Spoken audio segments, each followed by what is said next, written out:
חדשות. המזל נגמר בעוד יום של קסאמים. אישה נהרגה בשדרות, 2 גברים נפצעו קשה. 2 ילדים קטנים שהתכוננו לישיבה בסוכה נהרגו מפגיעת אחת הרקטות. יותר מ-20 מתושבי העיר שדרות פונו לבתי החולים. אין שום ספק שהתוצאות של היום ושהיו לפני כחודש הן תוצאות קטלניות שבהחלט מביאים אולי... תושבי שדרות הם גיבורים. לא מכיר אוכלוסייה של למעלה מ-23,000 תושבים שנמצאים תחת מתקפת טרור של 15 שנה. הם חוד החנית של המדינה שלנו, הם כל הזמן תחת איום רקטות, ומגיע להם שיתנו להם את הטיפול הנאות. אנחנו עמלים על הפרויקט הזה בשדרות, שאני חושב שהוא פרויקט מאוד חשוב, שישרת את כל הנגב. כגודל המועקה, גודל המענה. המרכז השיקומי החדש של ארגון עזרה למרפא הוא לא רק מתנה אמיתית ליותר מ500,000 תושבי דרום הארץ, כי היא מהפכה שיקומית בקנה מידה עולמי. כל פתרון שיקומי מוצא את מקומו במשכן המרכז השיקומי החדש והמשוכלל. פיזיותרפיה, ריפוי בעיסוק, ריפוי באומנות, קלינאות תקשורת, בריכה הידרותרפית מתקדמת, בעלת יכולת ציפה המותאמת לכל סוגי הנכויות, שיקום נפשי לנפגעי פוסט-טראומה ועוד. כספים רבים מושקעים ביצירת מסגרת בטיחותית מושלמת לתושבי שדרות ודרום הארץ. זו התשובה הראויה למציאות המסוכנת, הבלתי נתפסת, של חיים תחת אימת הטילים. ארגון עזרה למרפא נרתם להעניק תחושת ביטחון ואיכות חיים ורווחה לתושבי הדרום ולכלל מטופלי המרכז השיקומי. מטרת עזרה למרפא זה לענות לכל פונה, לעזור להם לצאת מהמצוקה, זה המטרה של עזרה למרפא. באחת השיחות שהייתה לי עם הרב פירר, גם להחלטה בליבו להקים מרכז שיקומי, להיות שותף בעיצוב מחדש של עיר שנמצאת בלב הקונצנזוס. הבית החולים השיקומי הולך לעסוק בבנייה של חיים נורמליים לאנשים שנפגעו. מאות אנשים שיעברו לשם כל יום, היום אין להם לאן לבוא. זה פשוט מאוד. אני משוכנע שהרב פירר מסוגל לתת מה שהוא נותן להם בבני ברק, הוא יעתיק ויעשה לכל תושבי הדרום והסביבה.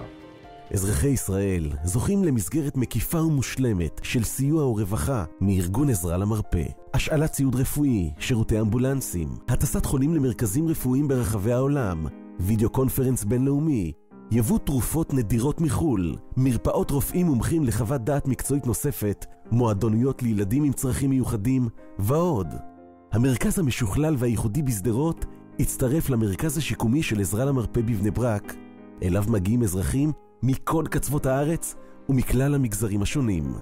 המרכז בבני ברק נותן את כל המעטפת לה נזקק האזרח בשיקום, וזאת בדיוק כמו בשדרות, ללא עלות כספית כלל.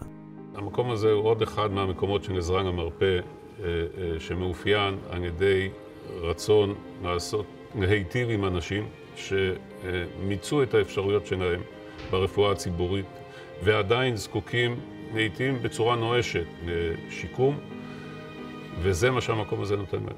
כל החיים עבדתי ועשיתי ופתאום אתה לא יכול לעשות. צריך לתחזק את הגוף.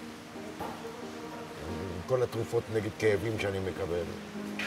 הכאבים לא עזבו אותי מאז התאונה. לא עזבו אותי הכאבים. קשה להתכופף, קשה לקפל.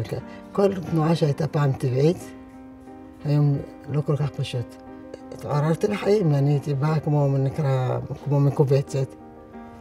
ואחרי שאני מקבלת פה את הטיפולים ונמצאת כאן, אני חזרת הביתה יותר רעננה, יותר גמישה. משחרר את העצמות, משחרר לי את הגוף. אני ישן באותו לילה כמו תינוק. תראה, לא כואב לי. אני פה, לא כואב לי. כשהמימד הכספי איננו רלוונטי במערכת היחסים שבין המטפל לבין המטופל, אני חושב שזה משרה אווירה שונה, מיוחדת, במערכת היחסים שקיימת כאן. נותנים פה את הלב, נותנים את הנשמה, עם כל הלב, זאת אומרת, המטופל נקשר למקום, הוא נקשר למטפל שלו ומשתף פעולה. הטיפול פה שהוא בחינם נותן לך להרגיש שעם כל החומריות שיש בעולם, אתה עדיין בן אדם שנפגע, אתה מקבל את מה שצריך להחזיר אותך לחיי הקהילה. אי אפשר לתאר, זה החזיר אותי תקופה לפני שהייתי פצוע. מבחינה פיזית אני מרגיש טוב, רק אין רגליים.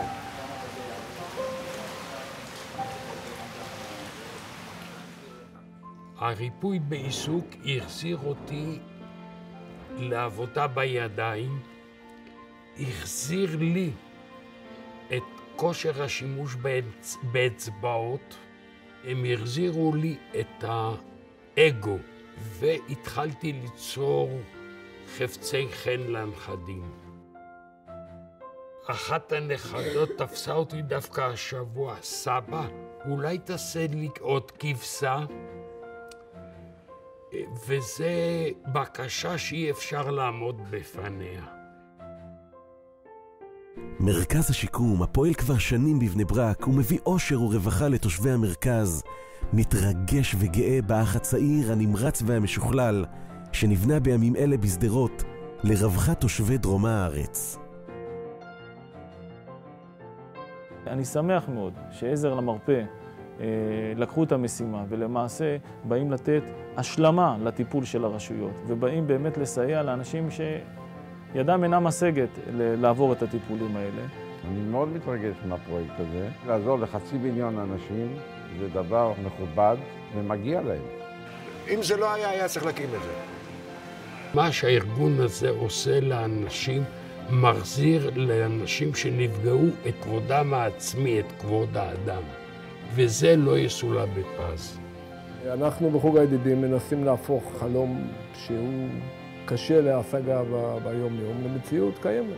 כל יום קודם מתחיל בתפילה, שנזכה ונצליח ושיהיה לי סייעתא דשמיא מיוחדת, שנצליח לעזור לאנשים שהם פונים והם מבקשים את עבודת עזרה למרפא. דרך שהם יוצאים מפה אחרי כמה שבועות עם חיוך על הפנים. אתה רואה מאור על הפנים שלהם, והאווירה פה בעזרה למרפא במרכז השיקום, לתת את הלב ואת הנשמה.